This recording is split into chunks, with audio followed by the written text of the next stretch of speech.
Hello বন্ধুরা, কেমন আছেন? আশা করি সবাই ভালো আছেন। বন্ধুরা, মন্ত্রী হয়েই সুকান্তর মাস্টার স্ট্রোক, তার নজরে বাংলার কোন দুর্নীতি জানুন ঘটনা। আমরা বিস্তারিত আলোচনা করবো এবং আপনারা কিন্তু সাইট থেকে রিডিং নিতে পারেন। বন্ধুরা, মিড ডে মিল নিয়ে রাজ্যকে বিপাকে ফেলতে পারেন বিজেপির রাজ্য সভাপতি তথা নতুন কেন্দ্রীয় মন্ত্রী সুকান্ত মজুমদার। মোদীর মন্ত্রিসভার সদস্য হয়েই তার নজরে বাংলার মিড ডে মিল দুর্নীতি তদন্ত। কেন্দ্রীয় প্রতি শিক্ষামন্ত্রী দায়িত্বে নিজেই রাজ্যের মিড ডে মিলের দুর্নীতি তদন্ত কতদূর, এই নিয়ে সিবিআই এর কাছে চিঠি জমা দেবেন সুকান্ত মজুমদার।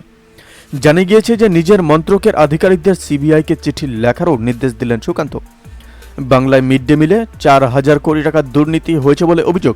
কেন্দ্র সরকার এই নিয়ে সিবিআই তদন্তের নির্দেশও দিয়েছে বলে সংসদে আগেই জানিয়েছিলেন কেন্দ্রীয় শিক্ষামন্ত্রী ধর্মেন্দ্র প্রধান। এবার শিক্ষামন্ত্রকের প্রতিমন্ত্রীর দায়িত্বভার নেওয়ার পরপরই প্রথমেই বাংলা মিড ডে মিলের দুর্নীতির অভিযোগে নজর সুকান্তর।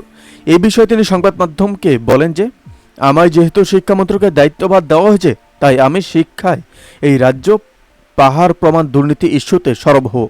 যারা শিক্ষা ক্ষেত্রে নানান দুর্নীতির সঙ্গে যুক্ত, তারা যাতে শাস্তি পায়, সেটাই আমার মূল লক্ষ্য হবে। এখানে শেষ নয়, তিনি আরও জানান যে, সুকান্ত মজুমদার আরও বলেন, পশ্চিমবঙ্গে মিড ডে মিলে ব্যাপক দুর্নীতি হয়েছে। তৃণমূল কংগ্রেস কেন্দ্রে পাঠানো কোটি কোটি টাকা নয়-ছয় করেছে।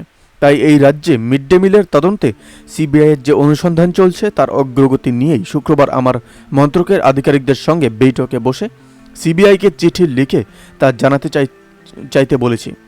বন্ধুরা, এই আপডেট প্রসঙ্গে আপনাদের কি মতামত অবশ্যই আমাদের কমেন্ট করে জানাতে বলবেন না। ভালো থাকবেন, সুস্থ থাকবেন, ধন্যবাদ। দেখা হচ্ছে নতুন একটি ভিডিওতে। আপনি কোথা থেকে দেখছেন এই ভিডিওকে অবশ্যই আমাদের কমেন্ট করে জানাতে বলবেন না।